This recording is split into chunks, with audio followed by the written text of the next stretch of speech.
Welcome and thank you for joining us today for the Strategic Account Management Association's webinar series. My name is Dave Schweizer, Assistant Director of Knowledge and Training here at SAMA, and I'm very pleased to be your host.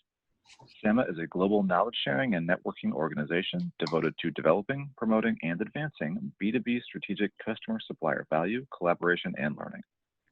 SAMA's ongoing webinar series is designed to bring you understanding, insights, and fresh ideas on topics that are relevant to strategic account managers and organizations. Today's webinar is Engaging Your Company and is the third and final part of the three-part series entitled Strategic Customer Engagement Now. And I'm very happy to have our speakers today. We have Shaquille Barmel, who is a partner and senior VP with the Summit Group, and Kirk Dittmar, who is a principal with the Summit Group. Gentlemen, please continue with today's webinar. Thank you very much, Dave. We're thrilled to be here. And just, welcome back to all of you that have joined us in the past. And we're just thrilled to have some new folks join us today, some good numbers attending this from all over the world. So this is part 3 of our 3-part series, Engaging Your Company. We've talked in the past few weeks about engaging self, and we've talked about engaging engaging self. We've talked about clarity over certainty and how clarity is more important now than certainty. In fact, we try to be too certain of things, we will definitely go down the wrong path because, of course, we don't know what the outcomes are going to be and we don't know what the future holds. But the power of clarity is where we can make a difference. We talked about how it's important to align expectations.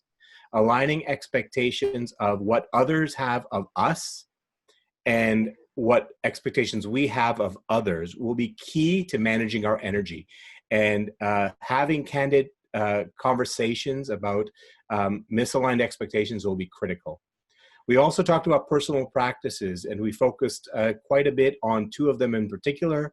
One is the action funnel, the idea of being focused on those things you can actually impact, and giving your energies to those things that you can do to make those elements you control even better in outcome. And we talked about the 100-day plan and how we can focus on what's working and what's not working and be clear to improve our practices from what we have learned about ourselves in the past, let's call it 10 weeks, and how we can take that forward into our new future. And finally, we talked about relational frugality and how now is the time to make sure that we are investing in relationships that multiply our value, that are additive to our life, and we cut away relationships that are divisive and are subtractive and take away our energies.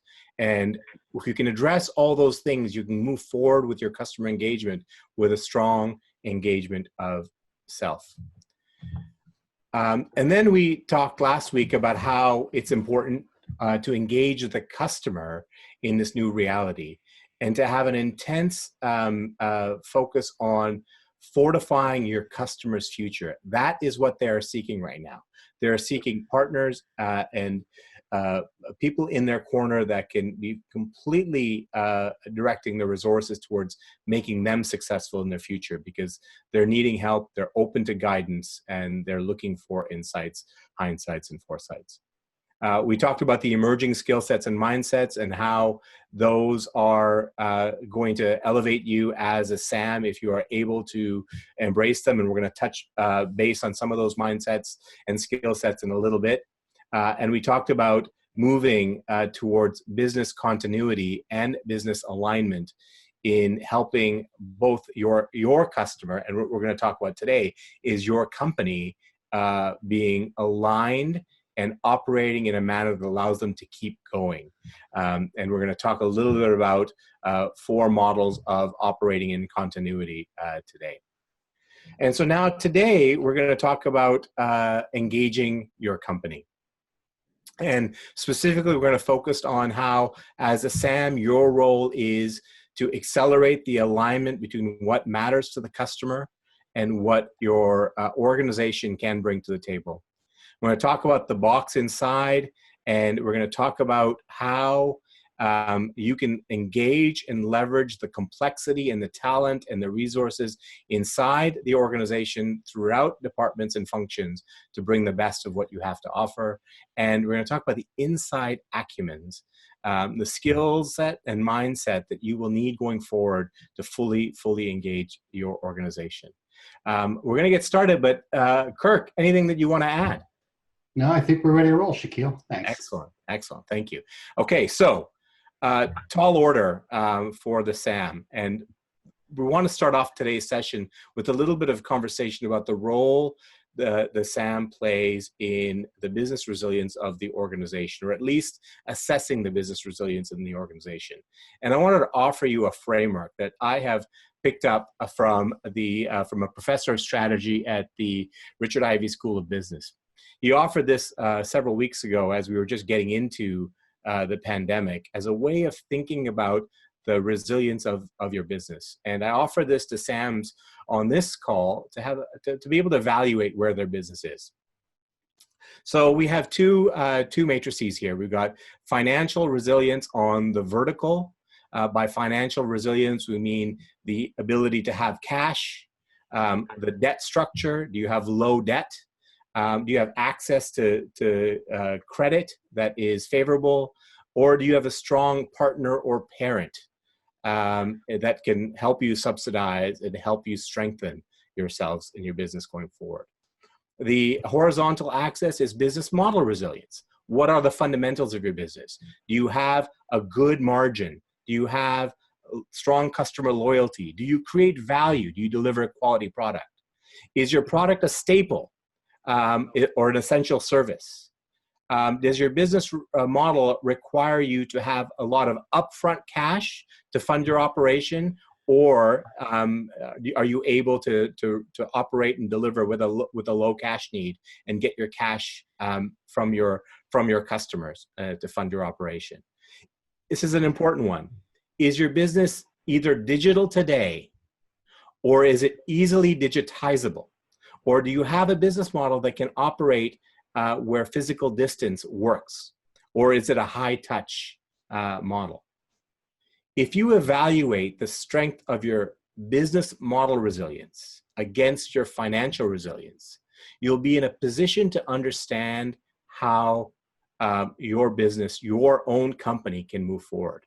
But also what we think about is how your customer moves forward. That's really what you have to do first. Your customer is going through this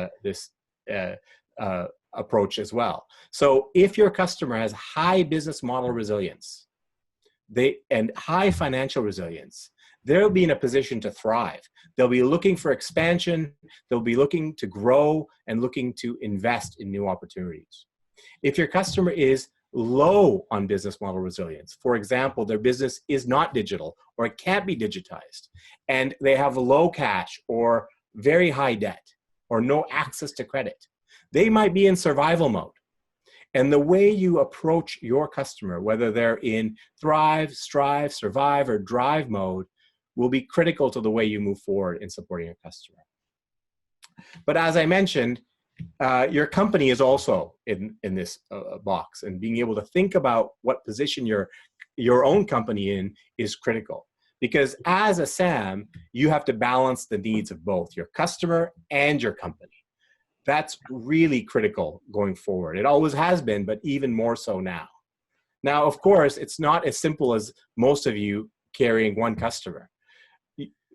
Most of you have many customers. And in fact, you not only have many customers, you have varying customers of different size. So in fact, you're not carrying one box, you're carrying a multitude of boxes of customers at different stages of thrive, drive, survive, and are juggling a future. And that's where your focus on business continuity comes in. Now, the other challenge is your company is not in a static situation. Your company might be in a green mode, in a thrive mode, or they might be in a strive mode, looking for an opportunity to improve and having to do some work to get there. Or they might be in a drive mode, or they might be in survive mode, or they might be fluctuating between these three stages. So as a SAM, the challenge in front of you is a big one. To balance the needs of customers with varying situations with the resources and strengths of your company in various situations. And so it's a big challenge, absolutely, but now is the time for you as a SAM to move from a business development mindset to a business continuity mindset, to move from being a trusted advisor, which is something we've been talking about for years, but now to be in a position of being a trusted strategist, because that is what your customers are seeking. But even more importantly now, this is what your company needs, to be focused on the needs of the customer, but in a way that ensures your own company's success and survival. This is important both outside and inside. And going forward, you have to embrace a set of emerging mindsets and emerging skill sets that are important right now. We've talked about them in the previous webinar. We're going to dive into them again here today, but recognizing that these mindsets and skill sets, as important as they are to your customer, they are critical for your own company survival. And this is a really critical time for SAMs. Now, with that setup, with the big challenge I've laid out, we're going to ask my colleague, Kirk Dittmar, who is our in-house resident at the Summit Group, expert on aligning resources and talents and capabilities inside the organization. So, Kirk, I'm just going to ask you to share a bit with us on how SAMs can accelerate alignment. Great. Thank you, Shaquille. And hey, it's great to be with all of you. I know in the audience, we probably have a combination of SAMs and sales leaders. We have people from learning and development. We have people probably managing and overseeing programs. And what we're going to share here is really kind of a combination of what we see with the clients that we're working with, but also hope you don't mind that I'm going to share my prior life when I worked at Cisco Systems, both as a global account manager, but then on the sales operations side when we started to evolve the global accounts program and the client director program. So as a segue, Shaquille, we're trying to figure out where our customer is, and we're trying to balance where our company is. And that business resilience matters because it's a framework from which we have to operate, depending on where we find our company, but also where the customer is. And so if you can go forward there, Shaquille, how do we determine where we are and how do we navigate the waters? And so first, Shaquille set it up beautifully, assessing the resilience of each organization, and that model that he provided can be quite useful. This doesn't have to be, brain surgery and going real deep. You can have a really good sense just being inside your organization and speaking with your customer about where each organization is resiliency-wise. And then what I would suggest is we're going to have to take a new look as SAMs at our customer and realign. I don't know if this resonates with all of you, but the reality is we probably build account plans for a world that may not exist anymore. So how do we take a step back and try to understand them whole and understand where they are, both from a resiliency standpoint, but where their priorities have changed and shifted, and get really clear in the now of where they are so that we can do a great job of going back to our own organizations and aligning the resources and aligning capabilities to look for this opportunity for mutual value. So if we go to that next click there, this is really a time as SAMs to be real in real time. And what I mean by that is you hear a lot of times they say SAMs need to be authentic.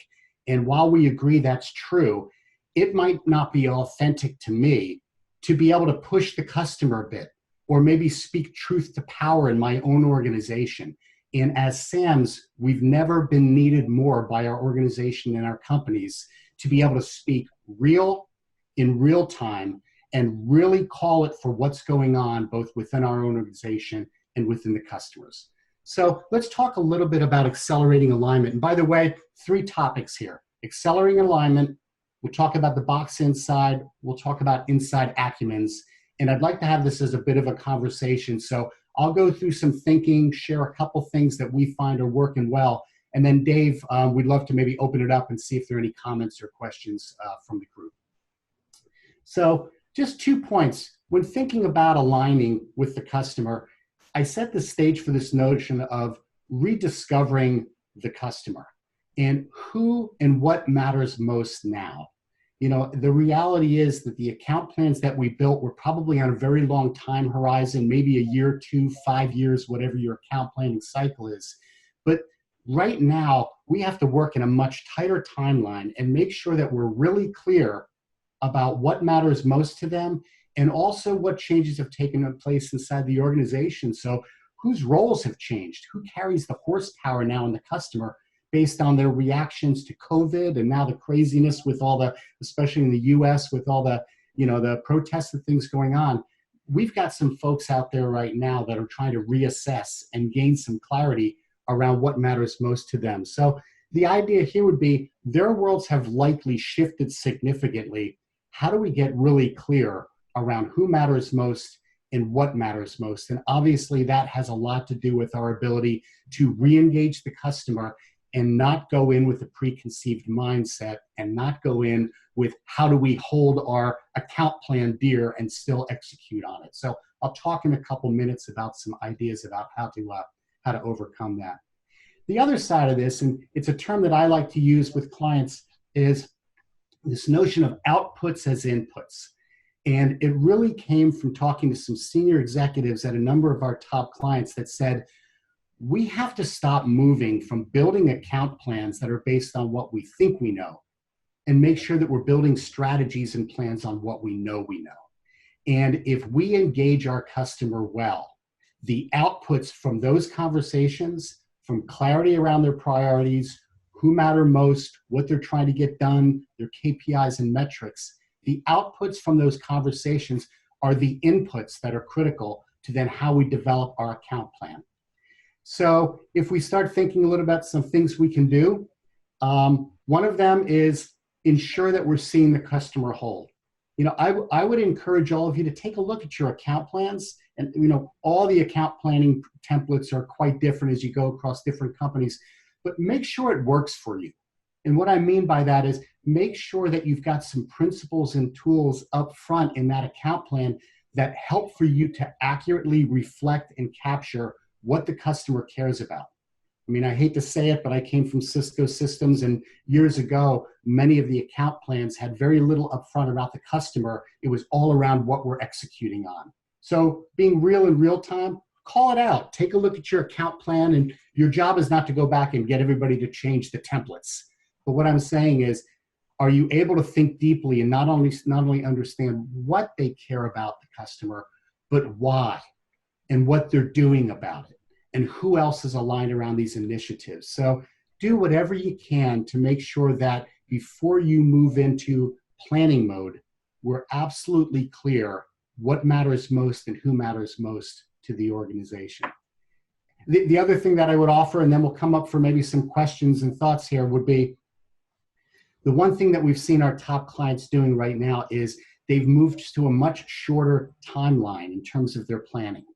And some of the language that you know, I would suggest is, could we move from account plans to support plans? Meaning, should we be looking 1 month, 3 months, 6 months max out in terms of what are they trying to get done in keeping their business continuity consistent and alive, and what things we could be doing near term, short term to both add value for them, but also for our own organization.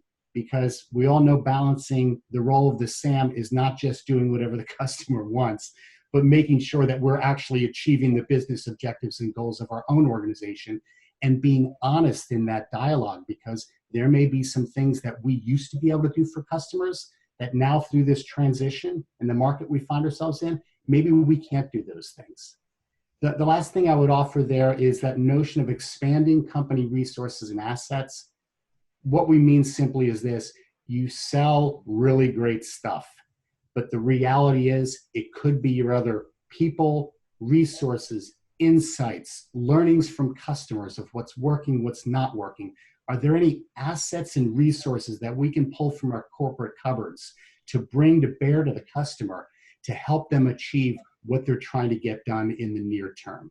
So that's just a little bit about what we mean by seeing the customer whole, maybe a shorter planning timeline, and some of the things that we can do to make sure that before we start going into solve and plan mode, we are absolutely clear what the world looks like today. And then we're realigning around that, and we start to play that balance role. Let me just also share, before we, let's go ahead, Shaquille, I want to share something in terms of accelerating alignment internally. We've got the customer, we've got our own company. One thought that came to mind, we thought we'd show this to you as a bit of a tool, is I've heard senior executives at a few of our clients say, you know what, we need to stop trying to do everything. We need to fail faster. We need to be absolutely clear what we're getting ready to do with the customer is the right and most important thing. So we just offer a simple framework. Start in the lower left, impact. Start with the customer. Is this something that would dramatically impact the customer's business, their care abouts, their business continuity? Upper right, is it attractive for us? Is it good business? Because we know that we're going to need resources and investments internally that we need to garner, and we need to have a good business case for that. The upper right, feasible, okay? Can we really pull this off? Let's be real. Is this something the customer is willing and capable of doing? Could we really pull it off internally? And then differentiation, especially if we're doing something that requires investment and doing things differently. At the end of this opportunity or initiative, are we going to end up in a differentiated position, or could we have spent a whole bunch of money that then gets commoditized and it doesn't put our organization in a brand new light with the customer? So I hope that context helped a little bit. And Dave, maybe we could just see if there are any comments or thoughts about this notion of accelerating alignment, both with the customer, but also our own organization. We actually do have a question about, I'll just read the question. This gentleman had asked, do you have any best practices to ensure that your account plan is matching up with your customers' whys? I always find that I have difficulty understanding what the whys are behind the need. Yeah, I think and it's going to sound overly simple, but best thing to do is go ask them. And I know a lot of times strategic account managers may not be very comfortable going in and having that conversation. But I've heard it done particularly well when they walk back in and they say, listen, we know your business model is changing. Our business has changed. Will you validate for us the strategic priorities that you have in place and understanding how they rank in terms of each other so that we're absolutely clear? Because part of my job as a SAM is to go back into my own organization and make the business case to get the investments and the resources and to put together an account plan that's reflective of us having the most significant business impact in helping you as a customer. So share with me, why are these things so important? And in the Summer Group, we've got another a framework that we use called Customer Care Abouts, but it's a great questioning framework. It says, what do you care about? And the customer says it, and this is usually where we jump right into, we can help you. Suspend the urge to solve. Of those, what's most important? Terrific. Why is that so important? What business impact is that having? How are you going to measure success? If it's important, what are you doing about it or thinking of doing about it? Who else other than yourself is aligned around the strategic initiative? And that what, why, doing, who framework is both really impactful for your account plan, because you can decide what you know versus what you think you know, what you don't know, and you can engage the customer to find those things out. But it's also extremely powerful for a questioning framework in the dialogue. One of my favorite things about that framework you just described, Kirk, that I think I've found to be very helpful is 2 simple questions. If you know that you have a customer has a big business issue or priority, or they're asking for something, a simple question you could ask them is, so what would be the outcome? What would be the consequence if you weren't successful in achieving that? And just have them talk about what the consequence would be and what that failure looks like. The other way to ask the question is, what does the world look like if you are successful in achieving that? And having them talk about the growth and the opportunity ahead for them. So those are 2 ways, in addition to what Kirk described as the ways to get underneath and get to the why. Yeah, I like what you said there is really important, is if a customer knows that we're sincere in understanding how they're going to measure success of these initiatives and the business impact that it's having, if we line up what we bring in our value proposition and link it to business outcomes, that is so critical. You know, it's well beyond features and benefits. I'm not telling you stuff that you don't already know, but we want to link what we bring to the business outcomes of the customer. And you know what, shame on us or anybody that walks in behind us that doesn't ask about the business outcomes. It's a real opportunity to distinguish and differentiate. Absolutely. Experience. So shall we move on? Yeah. And then, okay, so that's with the customer. Then very quickly, our own company. And this is something that I'm real passionate about because when I work with Cisco, I got a story about this, getting the voice of the customer heard. I don't know if this has happened to you, and maybe we can make this interactive, Dave, and people could talk a little bit about whether this is experience. We held a customer advisory board meeting, the very first one at Cisco, and we had 15 customers, and they told us all the things that we could do different to make it easier to do business, et cetera, et cetera. And it was a global account program. We wrote it up. We took it internally. We shared it with all the critical stakeholders and business unit function leads that we thought would really be interested. And it was remarkable. Almost every one of them said, you know, but that's not what they really mean. And we engaged the customers. And what we found is sometimes people speaking internally in their own organizations, there's a deafness in the organization. So we're going to share a little bit about how do we get the voice of the customer to be heard internally, because the reality is that can be very, very powerful in driving change within the organization. The other side of alignment here with what matters most internally is just like you do relationship mapping with customers, we find it extremely important to look back inside the own organization, especially if you've gone through change as a result of COVID and what's going on, is be really clear who matters most internally. So if we can go to the next slide there, Shaquille, a couple things that we can do there is maybe take a look at your account plan and your stakeholder mapping tool and template or whatever you have, and make sure it reflects not just what the customer cares about and who cares about it, but you're developing relevant to relevant relationships rather than title to title, and that you're putting the right people aligned to the right people with the customer, and you're not just assessing why this initiative is important to the customer, but you're also being really clear why this is the right executive, for example, internally, that would be relevant and what matters to them on why they should care most about this particular customer. So maybe get creative with the stakeholder mapping would be one thing. Another thing, and we find it really powerful, is we use a language called tri-relevance. As a SAM, can we be tri-relevant? And that means, number one, you have to know your stuff.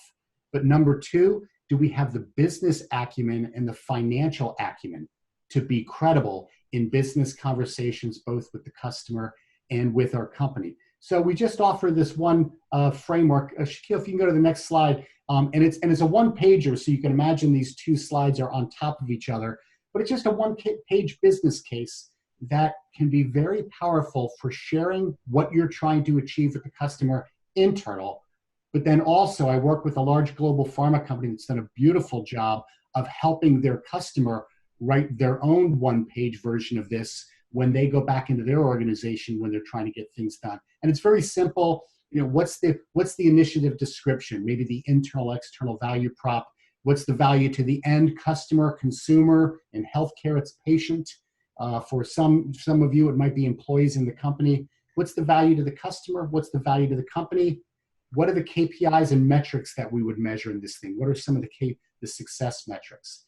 And then the next slide would show we've thought through what are the potential risks and challenges. You know, do we have a mitigation plan on this? Business leaders will love the fact that we're taking our business acumen and our financial acumen and that we've thought through this thing when we come back in and ask for investments, for example, or resources. Is it feasible, customer on our side? And why do you think so or don't think so? And what resources, people, money, et cetera, are needed? Down at the bottom, a snapshot of the resources, assets, capabilities that we would want to bring to the party, as well as what we're looking for the customer to bring. So we hope that one-page business case is helpful.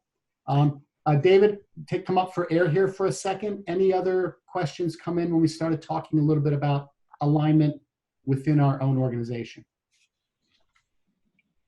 Nothing's come in about aligning within the organization. We did have a question come in just a second ago that relates back to aligning with the customer. Yes. This person had asked, are there any tips to handle in a better way when customers are asking to postpone payment during the COVID time? Oh, Shaquille, I'll let you talk. You like how I punted that to you? I mean, we got some thoughts, but Shaquille, what do you? Well, yeah, no, I mean that is a request that's coming from a lot of companies right now. I mean, look, everybody is hurting right now, and I was talking to a banker the other day, and it was very interesting. He said there are some people that are in really dire straits that have an ability to kind of move forward despite that financial situation. And you got other people that are not doing so badly, but are still seeking deferral of financial payment. So a lot of this comes down to sorting out what is real and what is kind of not real and what is artificial. So if a customer is coming to you asking you for a deferment on payment, there's no real solution except to dive right in and understand what is going on in their business. And have the business acumen to dive in, to ask the questions, to understand what their forward plan looks like, and help them through it. And helping them through it might be another way beyond just saying, yeah, don't pay us for 6 months, because what might happen is that, in fact, there might be a deeper issue. If you could help them with that deeper issue, and maybe combining that with some deferment, that's going to be helping you fortify their future as well as helping yourself grow. So my suggestion is, if it's a strategic account, to not just simply go down the path of let's defer payment. Use that as a trigger to say, let's figure out what's going on underneath and what's the full suite of solutions we can bring to you. And deferment might be part of it, but it's likely not the only part of it. That's how I think about it. Yeah, and Shaquille, I think the only thing that I would add to it, and it goes back to that business resiliency model. This is being real in real time. I mean, there's a lot of people's their hair is on fire right now. If you've assessed them from a business resiliency to be in a fairly strong cash position, and maybe you explain a little bit the fact that, hey, listen, we're doing everything we can for our clients, but we're also looking at those folks where we can help them try to survive. And so we've got to make some prioritization about areas where we can extend some payment terms to our clients that are in the most critical situation. So I hope you would understand that. You certainly would want to understand your internal policies. But, I think that's one of those kind of, it start to be, we've all heard owner mindset. Yeah. That's something where we would want to be comfortable having that conversation. And if we know they're in a strong cash position, hey, let me see what I can do. I just know right now we're looking at our entire client base and trying to make sure that we're shoring up everybody's business model as best we can, and making sure that we're offering some extended terms, can help me understand a little bit about the situation that you're in. So maybe turn it into a bit of discovery and see how much they're sharing with you versus whether or not it's a negotiation tactic to just get longer terms and they don't necessarily need it. Yeah, very good. Thank you. So now let's talk about the box inside. And, one of the experience I've had working in large companies myself is that sometimes dealing with the customer is the easy part. It's working inside the organization that's the hard part. So Kirk, can you kind of be the demystifier for us in activating the box inside? Well, I'll do what I can, Shaquille. Yeah, I love what Shaquille said there. Is we do a lot of sessions through SAMA, both live and virtual, and I always like asking questions of the SAMs in the audience. Of all of you SAMs, and maybe we could do this, Dave. If people want to throw some comments, it would be quite interesting. Of all of you, who is tougher to work with, your customer or your company? So I would love if people wouldn't mind just throwing some stuff in the chat that Dave will read back to us in a little bit. But the experience when we're live is, I would say, well over 90% say their own companies. So let me tell you a little bit about what we mean by activating that box inside and accelerating impact and results in the way that we engage the critical functions, et cetera, internally. Shaquille, if you can go to the next slide. What I mean by box inside is, who are the critical resources, function, business units that are critically important to you as a SAM in order for you to achieve customer success and your own company success. We say a lot, who matter most. And this notion of box inside, I'm going to set the context in something broader, something that we speak a lot to in the Summit Group called third box thinking. And very simply, it's this. Traditional engagement is the account manager selling to the customer. And I think all of us, if you can go to the next slide, Shaquille, all of us have worked on our mindset and gone through development and training more from an outside in, meaning sell to is fine, and that's traditional selling. But how do we really wrap our head around not just what the customer cares about, but who is the customer's customer, and what do they care about, and what do they seek from our customers? And reorienting our mindset and thinking about really the customer's value chain and their key stakeholders, and all the way out to the far right. Do we understand the customer's customer, what they seek of our customer? Do we understand our customer and what they're trying to deliver in terms of value proposition to their customers, and what do they care about for themselves? And then and only then, now we see their world whole, can we link to and attach to as much value as possible, because our relevance will go up, especially if we elevate their value proposition to the customer's customer. And so the box inside is this. If we're the account manager and we're that interface between our company and the organization, who are the internal functions? Marketing, sales support, finance. I know in pharma, for example, legal compliance is huge, right? But who are the key functions internally that we need to be very aware of to try to activate and rally around what we're trying to get done with our customer? So that's the box inside. Now, you could even throw something in chat here. I think it's not so clean on that last slide. This is usually, at least from my experience, this is the reality of what it looks like, is everybody's showing up from their own silos and their own organizations, and that can exhaust strategic account managers. So how do we try to drive the understanding, the thinking of outside in some of these internal functions so they can show up differently, both with our customers, but also in support of us as SAMs and our teams and our extended teams. So Shaquille, if you can go to the next slide. A couple things that would really come to mind when we talk about activating and engaging this group inside is shifting the organizational mindset. And what I mean by that is, I'll share an example. Large technology company, we did a global rollout, 30 different countries about 2 years ago, 3 years ago. And one of the things they did was absolutely remarkable. Is it was a sales development initiative focused on the sales team behaviors, doing a much better job of listening better to the customer and engaging in value proposition and how we prepare for. But here's what they did, and listen closely. What they did is that they went to each country, and together we communicated to the country manager, we communicated to the critical functions that they needed on board. There was an intentional role for them to be in this development activity so that they could understand the language and the vocabulary of what sales was trying to get done.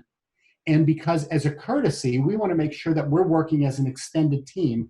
I mean, I think there's not a company out there that doesn't have a one fill in the blank name of my company, one Summit Group, one Cisco.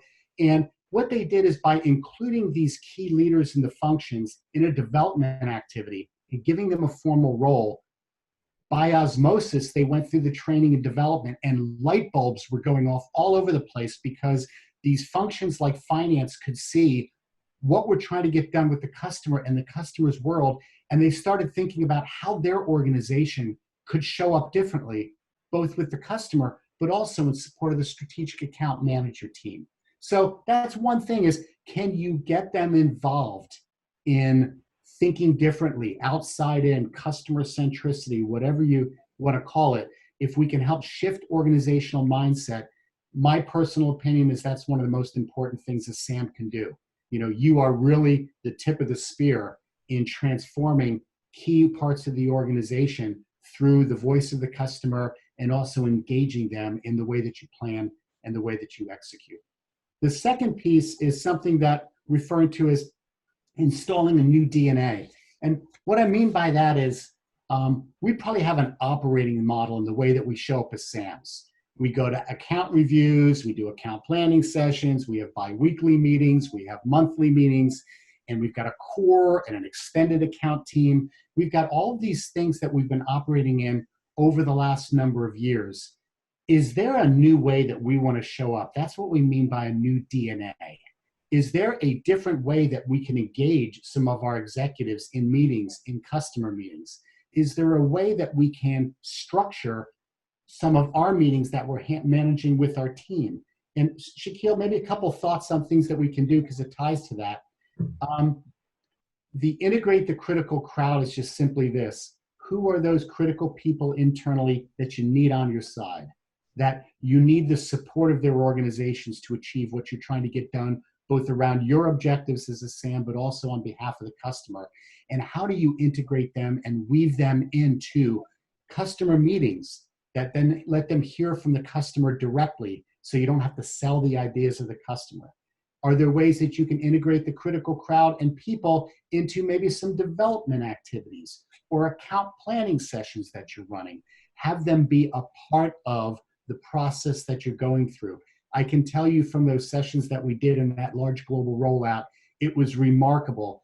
Every one of the functional leads came out of that and said, I learned more about what you're trying to get done. I'm much more clear, and I really appreciate and I understand the gravity of what you're trying to get done with these customers. I think I can go back to my own organization, start thinking a little bit about how we do business differently, not just with the customer, but how we show up with the SAM. The other thing, and I've got a little tool to show in a second, is think a little bit maybe about the rhythm of business. You know, above all, rhythm of business or the cadence of how you do business. I know that customers, we say a lot that wasting a time's customer is just moral theft. And, you know, the brand can be severely damaged if we're wasting customers' time and we're trying to sell to them in these times. Matter of fact, senior executive within one of our pharma clients said, I'm going to be watching and I'm going to remember when this all hit, how did you show up? Did you try to sell me or did you try to help me? And so, you know, how do we want to have a rhythm of business both with the customer? But I want to challenge you on something because this is something that I don't see a lot of strategic account managers do, is this notion of what is the cadence, for example, with my team? Let me set the stage. Because in my GAM role, we had bi-weekly meetings, we had monthly meetings, we had quarterly meetings, and we had annual planning meetings. And we would just invite the core or the extended team. But these monthly, bi-weekly meetings, they would just end up being a point in time. And then what ended up happening is, what all do you want to talk about? And the agenda for these meetings would end up being like this monkey pile of topics. Yeah. And it was really hard to prepare for, or in many cases, let me know if this happens to you as a SAM, people show up and just wait for you to present the update. And so what I've seen leading SAMs doing is they're very intentional about the meetings that they hold. They set the objective, they're clear, they're real, and speak power to truth in terms of who should be in the meeting and who shouldn't be in the meeting.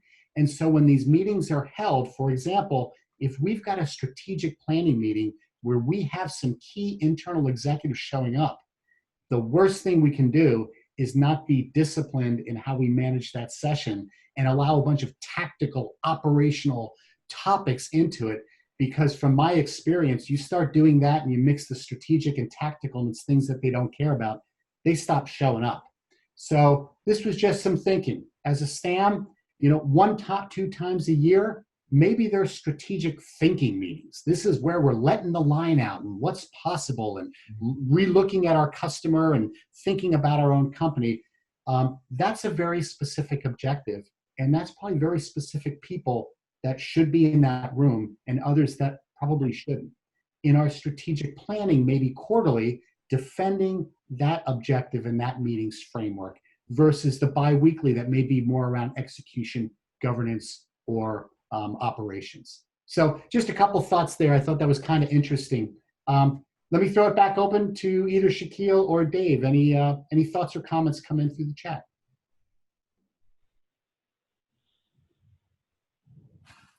Well, Kirk, first of all, We had a number of folks respond that their own company is indeed harder to deal with and harder to do business with than the customer. That's why that little cartoon, we have met the enemy and they are us. I mean, I hate to say it, but yeah, you're not alone. Let's just put it that way. You're not alone, but you can do something about it. Anything else, Dave? We did have a couple of questions come in actually around that particular topic. The first is, how do you manage the competing priorities within your own organization?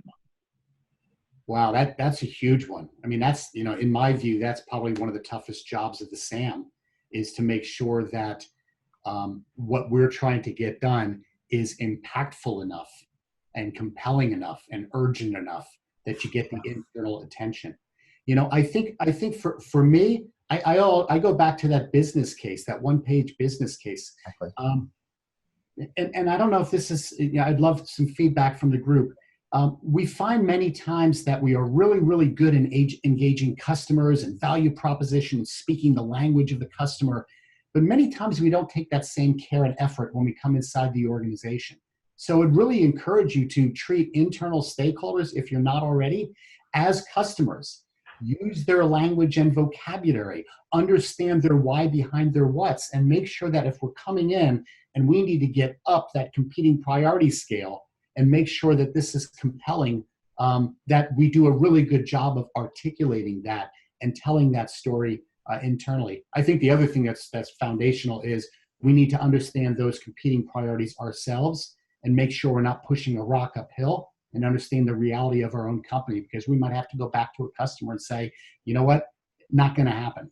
It's not feasible just because of these are some of the changes that are going on within the organization. Kirk, it's so easy, in today's organizations to just get frustrated and throw your hands up in the air and turn the conversation into frustration about the other person who's not playing ball, or they just don't get it.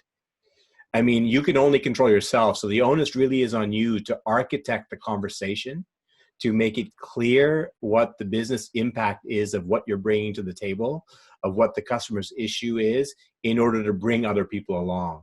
It's not about the other person's problem. Why don't they get it? It's about you and what can you do to present the facts, the arguments, and demonstrate the impact of going along the path you want them to go on.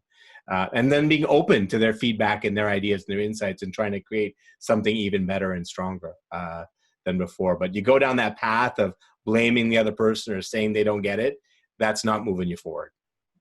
Yeah, and I think the other reality is, we've got people inside our organizations that have slides that say customer centricity and really don't give a crap, because they've got their own goals, their own objectives. They're being driven hard for those things. Maybe that's not that they don't care, but it's not how they're getting paid and how they keep their job. So I think being sensitive to that and just making sure that we do a really good job of translating the so what of what we're asking for in the language of finance or legal compliance or the services organization or whoever we're trying to influence. It's absolutely the selling skills, and that's one of the challenges. We have to apply all the same kind of acumens and skill sets in dealing with the inside organization. It's interesting. Not a lot of people show up on the inside the way that they show up on the outside. And I'm really excited for you, because that's a real distinguisher, especially in times like we're in. How you show up inside matters deeply. And it's sounds like that question set you up very well for the next part of the conversation. Yeah.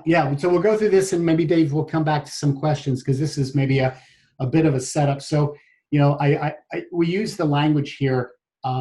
If we can show up and distinguish ourselves and add value, and people understand that we're looking for mutual value, it's not just, whatever the customer wants. We're being business people, and we're being owner mindset in the way that we show up, and we're trying to make sure that there's mutual value.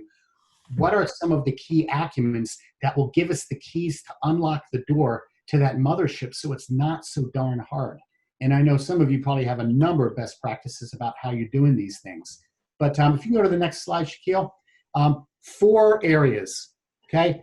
Number 1, how do we become the great listener?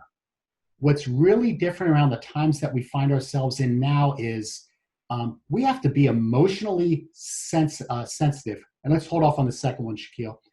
For the great listener, we have to be emotional EQ.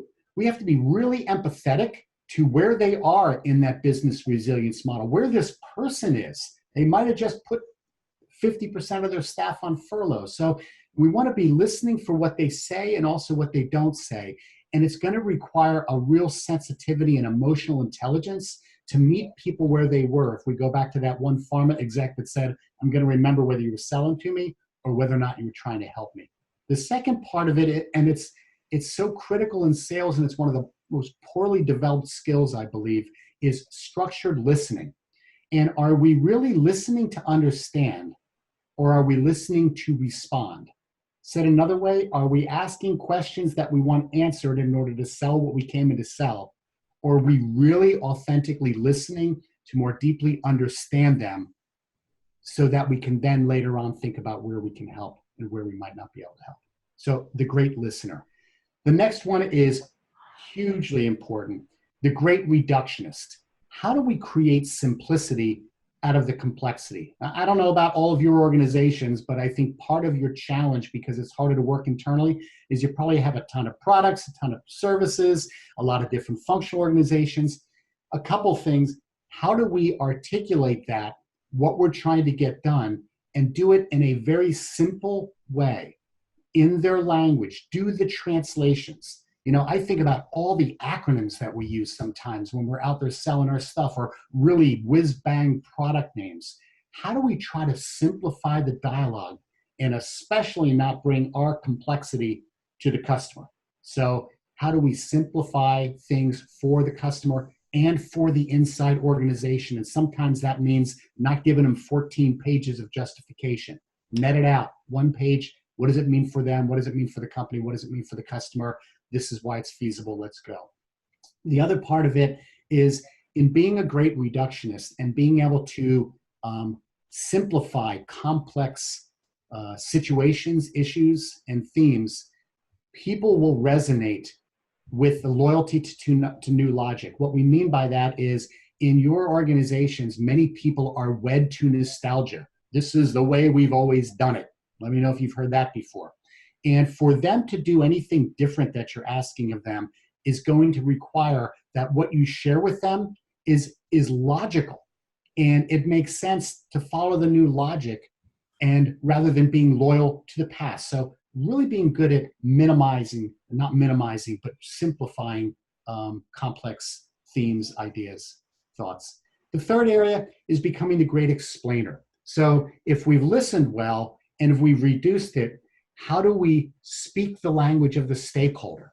Not do the translation for them. If we're talking to finance or legal compliance, how do we speak their vocabulary and language so that they understand what we're trying to get at, just like we do well with customers?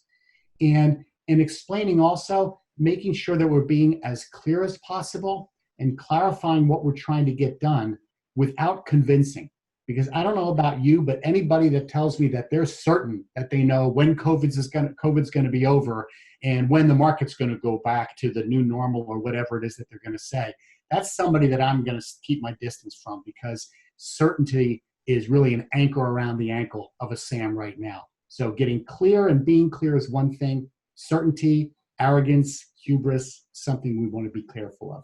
And then finally, the fourth area, Shaquille, is being the great aligner. And you know what, this is why I get excited about all of you as SAMs, because that's the cool part of this role.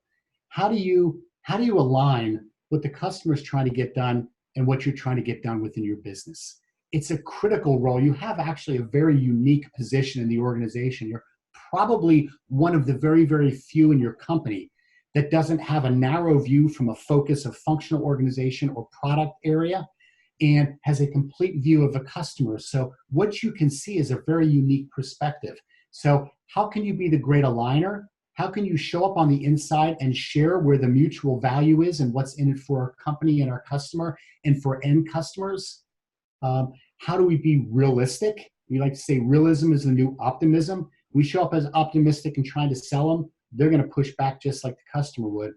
And then in being a great aligner, how do we do it in a way where we have what we call tactful audacity?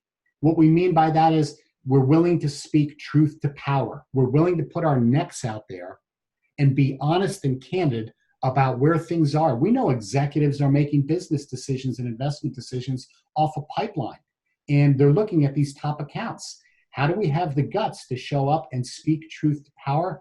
And that acronym is nothing more than put the fish on the table. And we like to say that that means when you got something, you got a fish, and it's an issue, you slap it on the table and you deal with it, both with customers and also inside, rather than putting it under the table, because it's only going to sit there for a very short period of time before it starts to smell and stink.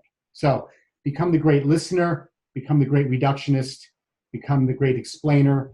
These are the 4 areas that we would say is inside. Dave, any quick questions before Shaquille goes into wrap up? I'm getting all excited here because this is something I care a lot about, but any questions that have come up, Dave?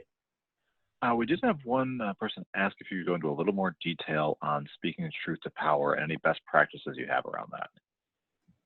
Yeah, I mean, one thing is to make sure, one thing that's very helpful, especially inside, is leverage the voice of the customer. One thing I didn't say about voice of the customer that's impactful, if you can get out of the way, because companies don't listen well internally. I never really finished that thought about the GCAB, the Customer Advisory Board.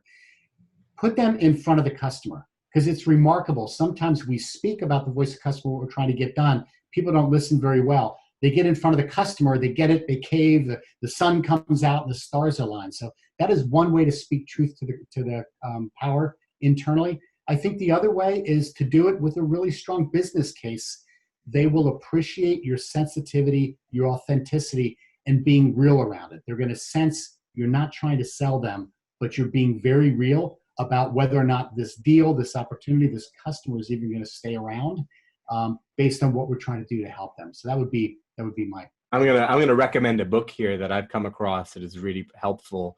It's a book called Radical Candor by Kim Scott, and it basically really does make the case that when we hold back, whether it be to our colleagues, our employees, or power, our authorities, when we hold back and we don't show that courage or that vulnerability, the impact it's having on the entire organization is significant. So it really does make the case how sometimes we have to just be vulnerable and put ourselves out there, knowing that we're going to get a reaction sometimes that might be frightening, but that we know we're doing the right thing and speaking up. And it's just about showing character and showing vulnerability and courage. So I'll offer you that, Radical Candor by Kim Scott. We got about a minute and a half or 2 minutes. You want to take us into the wrap up and then actual additional resources that we have available to the team? Basically, one of the things I hope that the group that's been with us has experienced over this last this 3-session journey we've been on is this recognition that the power is within us. If we change the way we look at our roles as SAMs, look at the customer, what they're going through, look at the opportunity inside our organization. If we, change our perspective, those other things that we struggle with do change, and we can then make an impact in the world. So it's really around how you look at your role, and the time is now, and the opportunity has never been better for you, the SAM, to reposition yourself. You are needed. You bring insight, you bring value, you bring perspective, and you bring skills. And this is the time to reposition yourself in the eyes of your customers, in the eyes of your organizations. So here's the question that we have for you. After all of what we've talked about these last few weeks, how will you rewrite your role as a SAM? What are you going to do in the next weeks to take everything you've experienced this last 10 weeks, everything you've learned, and recraft your role? Because you are the actor and you are the writer, and you have an opportunity to make a difference. And it's a very powerful question. I personally like to reflect on long walks. That's a question you should ask yourself. Because you've never been needed more than now. Your company and your customers need you more than ever. And so as we wrap up here, just wanted to offer you a couple of resources here. Kirk, do you want to just quickly describe the first one? Just a couple of things. We just conducted a session called Adapting SAM Talent. That graphic at the bottom right just talked a little bit. It was a great panel discussion. We had a leader from Abbott Cardiovascular. We had a leader from Cox Automotive. And we talked about the SAM talent and the acumens and the mindset and skill set that matter most both internally and externally. So that's available as a recording on SAMA's website. That notion of the box inside and talking a little bit about outside in, we've created a 4-minute video on that. So if you're interested in that, in the chat, just make sure that we have your contact information and an email. Be happy to send you a link to that box inside video. It can be quite powerful in sharing the concept, but also sharing internally. And then finally, out on LinkedIn, we've set up a really great group around third box thinking. It's a third box thinking group. We would love to have you participate and be a part of that. I would just like to say a couple things as we wrap up. First of all, thanks to all of you for being on board here. There's 3 things that really stick out in my mind for all of you. You're in a unique position. And so embrace it. It's an exciting time. Be open to things changing and don't be wed to the past. There's a lot of things open and changing in your own organization and out there with customers. So be very, very open to seeing the world differently and maybe having to rewrite your account plan and your support plan. And finally, the last thing I'd say is be really careful. Sometimes in times like this, people turtle shell. They put their hands and their feet in and they just try to survive it until this thing's over. You know, this is about being bold. This is a really vibrant time to be a SAM. And so really encourage you, love the term, empowerment is taken, not given. So take it, it's yours. You've never been more important to your organizations and to your customers. Thrilled for all of you in your role. It's a really exciting time. And again, if there's anything or questions that we didn't get covered, please let us know in the chat. But otherwise, Shaquille, a real pleasure. And Dave, as always, beautiful job of getting this all set up. We really appreciate you. Thank you very much. Apologize for going a couple minutes over, but thank you very much. Thanks, everyone. We appreciate you joining us, and thanks to our speakers for another great webinar for the Create Webinar Series. Once again, thank you all very much, and I hope you have a great day.